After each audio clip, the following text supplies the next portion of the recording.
À Genève, au cœur de la diplomatie mondiale, le château d'Aïr, datant de 1427, abrite dans son enceinte une université privée, accréditée par la Confédération suisse et reconnue par la qualité de ses programmes et son ouverture internationale.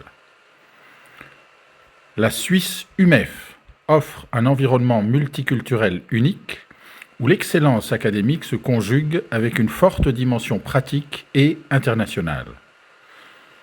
Elle propose des bachelors et des masters en business administration, relations internationales et intelligence artificielle, ainsi qu'un doctorat en administration des affaires. Dans ces bâtiments médiévaux datant de 1427, nous avons le plaisir d'accueillir à nouveau Hichem Lemisi, donc analyste en géopolitique, professeur en relations internationales et géopolitique à la Suisse UMEF, University in Applied Science, où nous avons le plaisir d'être en ce moment. Bonjour Hichem. Bonjour Lorenzo.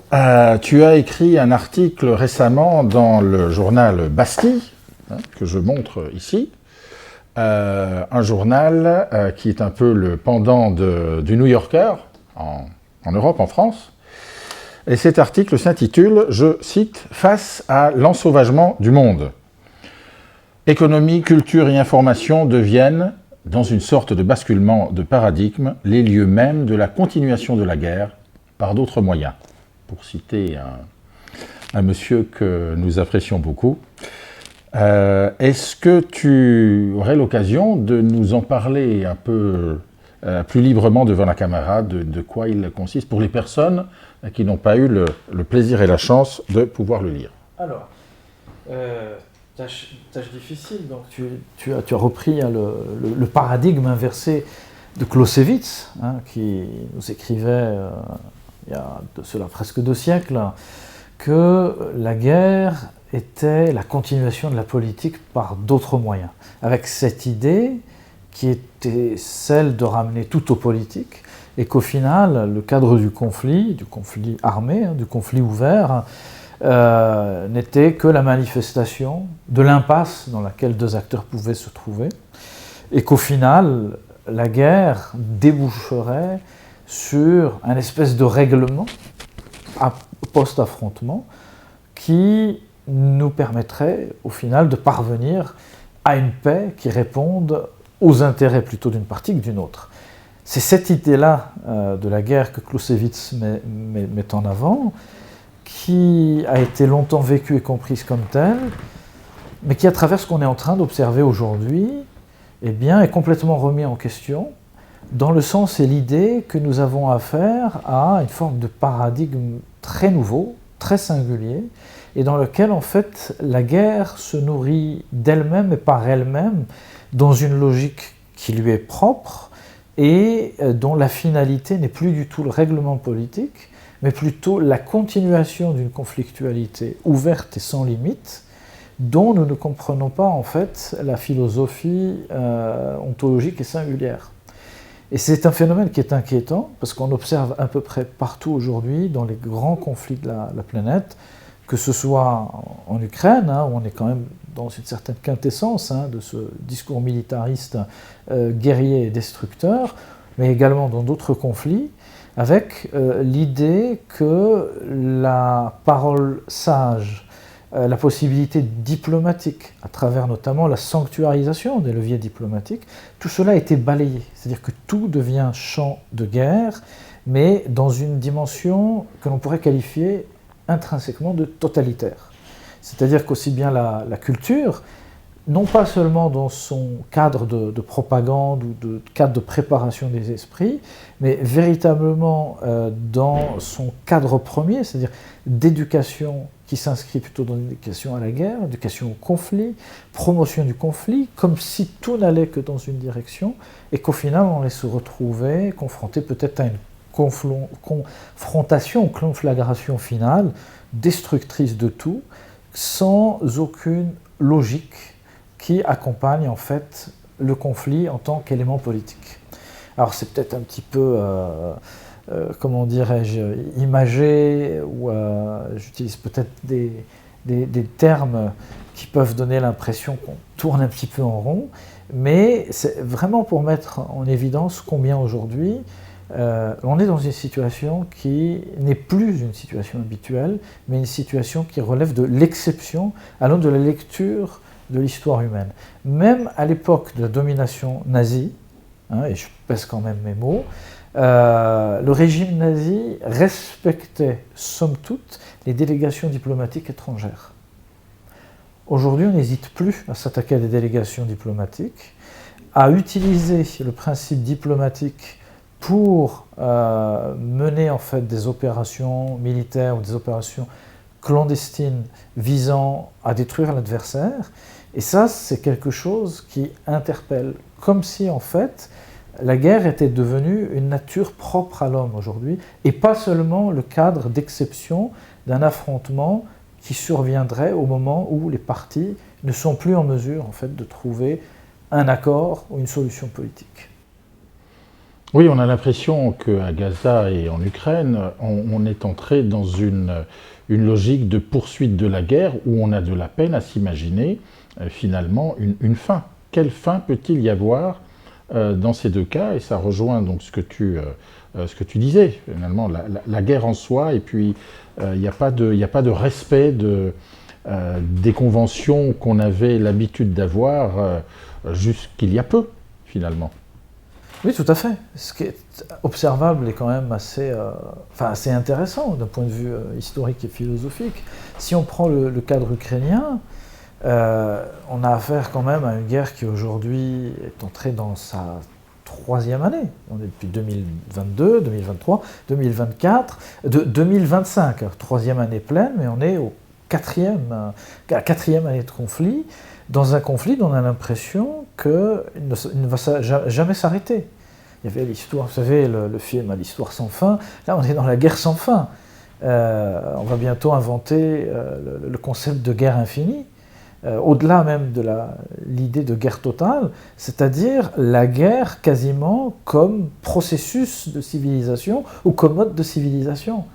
Et ça, c'est quelque chose qui relève, pour ma part, d'une évolution nouvelle. Et c'est pour ça que je parle dans l'article que tu as cité de processus d'ensauvagement.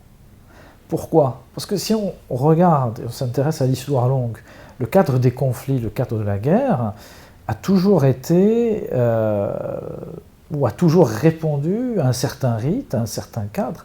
Les Romains avaient des protocoles très précis avant d'entrer en guerre. Il y avait un processus bien particulier, il y avait une mission de médiation, bon, qui n'en était pas une en réalité, c'était plus l'idée d'aller imposer le cadre d'une soumission à l'adversaire, mais il y avait un cadre qui était respecté. Et c'était même ritualisé. Avant d'entrer en guerre, vous aviez un représentant de Rome qui envoyait une espèce de javelot en direction de la partie adverse, et ça marquait l'entrée en guerre. C'est-à-dire que la guerre avait un début, avait une fin. Aujourd'hui, on a l'impression que la guerre n'a plus de fin. Mais même au-delà de ça, c'est que tout est guerre. La philosophie est guerre, la littérature est guerre, le cinéma est guerre, le sport est guerre. Les Jeux Olympiques étaient, à l'époque de l'Antiquité grecque, le moment des trêves, le moment où les conflits qui opposaient les cités grecques étaient mis de côté et les Jeux Olympiques devenaient un moment de pause et possiblement un moment de négociation. Vous prenez les derniers Jeux Olympiques, nous avons des pays qui ont été littéralement exclus. De même, nous nous retrouvons aujourd'hui dans des situations où vous avez des orchestres, des opéras qui vont refuser que soit jouer ou alors interpréter des œuvres qui relèvent de compositeurs ou d'auteurs très anciens, mais qui soient liés à la nationalité d'un pays aujourd'hui honni parce qu'en guerre face à un autre pays que l'on soutiendrait. Qu'est-ce que vient faire Tchaïkovski avec la guerre en Ukraine aujourd'hui? Tchaïkovski lui-même, qui avait en plus des racines ukrainiennes. Qu'est-ce que vient faire Rachmaninov, qui était d'origine caucasienne ou d'Asie centrale, je ne sais plus trop, qui était lui-même d'un milieu familial musulman, avec la guerre russo-ukrainienne d'aujourd'hui.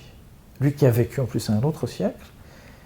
Et nous avons aujourd'hui des endroits où on dit on ne joue plus ni Rachmaninov, on ne joue plus Tchaïkovski. C'est ça qui interpelle. Est-ce que l'intervention de la surinformation dans laquelle nous vivons aurait-elle un rôle à jouer là-dedans? Parce que finalement, auparavant, peut-être que les belligérants s'entendaient entre eux, mais maintenant que la population est de plus en plus impliquée dans tout cela, et donc a son mot à dire, est-ce que c'est pas elle qui peut-être s'interpose à justement des trêves comme les Jeux Olympiques et de se dire, eh bien, on va s'arrêter et on va essayer de trouver un terrain d'entente en faisant un break finalement dans tout ça? Je dirais que les populations n'ont pas leur mot à dire, et qu'au contraire, c'est aujourd'hui plutôt la société civile, les populations qui sont en train de prendre leurs responsabilités pour dire justement que non, cette logique de guerre sans fin dans laquelle nous voudrions être, l'on voudrait nous enfermer, eh bien, ce sont les populations qui la refusent. En tout cas, les populations qui commencent à ouvrir les yeux, à comprendre en fait ce qui est en train de se dérouler. Vous le voyez aujourd'hui à travers le mouvement pacifiste mondial, particulièrement engagé par rapport au génocide en cours à Gaza. C'est un phénomène qui est très intéressant, parce que c'est un phénomène qui vient casser, réduire à néant tous les discours qui étaient ceux de la dimension oppositionnelle, vous savez, guerre des civilisations, clash des civilisations de Samuel Huntington. Et c'est une réponse qui est une réponse formidable, qui est celle de dire qu'il existe au final une conscience humaine universelle, et que ces sociétés civiles, qui représentent véritablement les simples populations, s'inscrivent dans une logique qui est une logique de rationalité, de raison et de discussion au final. Et tout au contraire, si on prend nos élites actuelles, en particulier dans les pays occidentaux, on assiste véritablement à une espèce d'enfermement conceptuel, un enfermement intellectuel, dans laquelle la guerre devient l'alpha et l'oméga de tous nos éléments existentiels. Comme si la culture de guerre était devenue le cadre fondamental, au final, de toutes nos représentations sociales et, au final, de toutes nos relations. Oui, c'est d'autant plus étonnant qu'il semblerait que c'est un peu l'Occident qui avait mis peut-être aussi ce cadre pendant longtemps, et tu cites dans ton article que les puissances occidentales, autoproclamées gardiennes des règles, se permettent des frappes extraterritoriales, des sanctions massives sans mandat, exécutions extrajudiciaires vantées par leur chef d'État. Donc, ce qui était peut-être les garants d'une certaine diplomatie auparavant, semble, elle, justement, coupée dans cette tradition. Tout à fait. On assiste aujourd'hui à un grand effondrement du narratif occidental. Et ce narratif occidental, aujourd'hui, il est mort. Et il est mort à Gaza. Il est mort à Gaza parce qu'on a la cristallisation de toutes les contradictions possibles de ce que l'insoutenable, injustifiable, eh bien, peut exprimer. Le non-sens de soutenir une politique génocidaire, d'y contribuer à travers une aide militaire, une aide financière, sans jamais la condamner, tout en continuant à proférer des accusations et des attaques contre des pays récalcitrants, pays du Sud global, la Chine, la Russie, pour leurs atteintes, justifiées ou non, aux droits les plus élémentaires. Et donc tout ça aujourd'hui tombe à l'eau. Aujourd'hui, n'importe quel dictateur peut répondre au discours, à ce narratif occidental, par un seul mot, en 4 lettres, Gaza. Et le discours s'arrête. Et puis, il y a aussi un autre élément à ne jamais oublier, c'est que lorsqu'on parle de l'universel, porté par les cultures occidentales, une certaine intellectualité occidentale, on oublie que cet universel, il a été véritablement universel en ce sens où les procédés ou les visions universalistes, elles ne sont pas propres seulement à l'Occident, on les retrouve partout. Si on prend le cadre du droit international humanitaire, Convention de Genève, qui sont une avancée formidable en termes de civilisation, parce qu'on a une prise en charge du cadre du conflit dans ses excès, dans ses atteintes contre les civils, avec une différenciation entre ce qui relève du militaire et de ce qui ne relève pas du militaire. Tout ça, aujourd'hui, est en train d'être détruit, en train d'être remis en question. Mais si on revient à l'histoire longue, que ce soit dans les époques antiques, dans la Chine impériale, dans la tradition indienne, ou même dans le monde musulman, où est apparue pour la première fois de l'histoire la définition d'un droit de la guerre et d'un droit humanitaire, à travers ce qu'on appelle le droit de la guerre en islam, qui, quasiment dans toute son acception, se retrouve dans la description des conventions de Genève, de façon assez étonnante, avec un décalage temporel de près de 1500 ans. C'est-à-dire protection des civils, protection de ceux qui ne combattent pas, non-atteinte à l'environnement, non-attaque sur les biens économiques, libération des prisonniers après le conflit, respect de la dignité du prisonnier. Tous ces éléments-là étaient déjà contenus. Donc on avait des éléments universels qui existaient ailleurs également, et pas seulement dans le monde occidental. Et tout au contraire, le monde occidental s'est créé justement un récit dans lequel cet universel lui était, entre guillemets, monopolisé ou relevait d'un monopole proprement européen ou proprement occidental. Et aujourd'hui, tout se casse la figure, mais l'universel existe partout ailleurs et pourrait renaître certainement ailleurs. Tu dis plus loin, je te cite encore, « La guerre se déploie désormais autant dans les cerveaux que sur le terrain. Réseaux sociaux, intelligence artificielle et mass médias transforment la perception du monde en un champ de bataille. »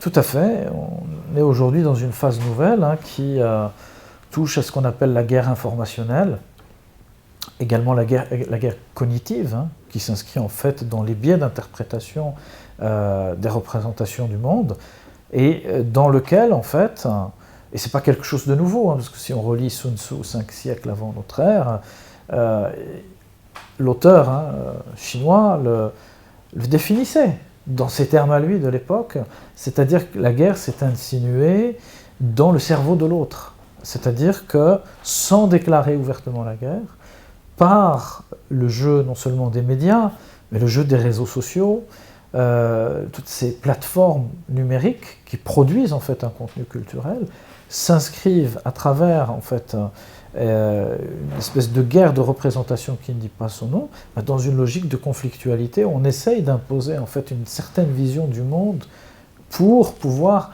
affaiblir en quelque sorte celui qu'on désigne comme un adversaire. Et vous aviez l'un des grands spécialistes justement des nouvelles formes de guerre, c'était l'américain Giordano, si je ne me trompe pas, et j'ai oublié par contre le prénom, qui à West Point, je crois que c'était en 2016 ou en 2017, nous expliquait que la guerre de demain ne serait pas une guerre sur un champ de bataille, mais une guerre qui se jouerait directement dans le cerveau des individus. Qu'en fait, il n'y aurait même plus besoin de s'affronter. Il faudrait neutraliser par les biais cognitifs, neutraliser en fait le fonctionnement cognitif de son adversaire pour en quelque sorte en faire une espèce de robot contrôlable à distance et ainsi le dominer. Et de certains points de vue, c'est ce que nous sommes en train de vivre aujourd'hui à travers la promotion de certaines formes de guerre culturelle, qui mériterait d'ailleurs toute une émission, et qui nous fait aborder encore l'extension d'un champ de la guerre qui s'inscrit vraiment dans cette logique de guerre infinie. Pour terminer, peut-être, il y a quand même quelque chose qui inquiète un peu tout le monde de nos jours, c'est l'aspect du nucléaire. Comme tu le dis en fin d'article, et pour ne rien arranger, cet ensauvagement franchit désormais un seuil qu'on croyait durablement sanctuarisé, le nucléaire. Récemment, des drones frappaient les avions stratégiques de la flotte russe, dont la localisation avait été partagée dans le cadre des accords START. On se souvient des accords START qui sont des années 80, sauf erreur, qui avait été entre l'Union soviétique de l'époque et les États-Unis. Peut-être pour conclure justement, qu'en est-il maintenant de la dimension nucléaire dans les conflits? Qu'est-ce qu'on peut... La question est très intéressante parce que le cadre de la conflictualité nucléaire, ou en tout cas ce qu'on a appelé le cadre du dialogue nucléaire, c'est véritablement le domaine dans lequel les avancées ont été les plus intéressantes. En ce sens, on se retrouve avec deux grands potentiels adversaires, les États-Unis, la Russie, et hier les États-Unis et l'Union soviétique. Eh bien, on réussit vraiment à mettre en place un cadre extrêmement strict contrôlant le déploiement des vecteurs nucléaires et prévoyant en réalité toutes les situations de conflictualité possibles, avec des protocoles même d'usage de l'arme nucléaire en cas de guerre. En cas de guerre, si l'un frappe avec une arme nucléaire, l'autre accepte l'idée qu'il y ait une riposte équivalente sans contre-riposter derrière. Donc il y a toute une série de protocoles, d'espèces d'accords convenus qui ont cherché en fait à limiter, à encadrer, pour ne pas dire d'un point de vue technique, quasiment rendre impossible une confrontation nucléaire. Et ça a été, de mon point de vue, une énorme avancée humaine, intellectuelle, philosophique, qui montre qu'au-delà, justement, de l'arme nucléaire, qui représente la catastrophe ultime, la catastrophe absolue, eh bien, les hommes, dirigeants dotés d'une certaine sagesse, d'une certaine intellectualité, d'une vraie profondeur historique, eh bien, ont été capables d'encadrer ce potentiel de conflit et de guerre au point de faire en sorte que deux acteurs inscrits dans une logique de méfiance totale puissent en arriver à s'offrir le cadre d'une confiance mutuelle poussée très loin. Le fait de contrôler chaque année les bases où sont stationnés les avions stratégiques nucléaires, de pouvoir contrôler les systèmes de radar, entre guillemets, de détection du risque nucléaire, le fait d'avoir connaissance, mais de façon exacte et parfaitement répertoriée, des arsenaux nucléaires de l'adversaire, tout ça, c'est une grande avancée. Et avec ce qui s'est déroulé il y a quelques mois, et dont je crois les médias ici n'ont pas peut-être perçu la gravité, le fait qu'aient pu être frappés en fait des bases où stationnaient des bombardiers nucléaires russes, dans le cadre d'une attaque qui n'aurait jamais été possible sans cette transparence entre États-Unis et Russie, c'est quelque chose qui, de mon analyse et de mon point de vue, est particulièrement inquiétant et ne laisse vraiment rien augurer de bon pour la suite. Merci beaucoup Hichem Lemisi pour ces compléments pointus à ton article, donc paru, l'article « Face à l'ensauvagement du monde », paru dans le numéro de septembre-octobre, numéro 37, octobre 2025, donc Bastille, voilà, pour les intéressés. Merci de votre attention.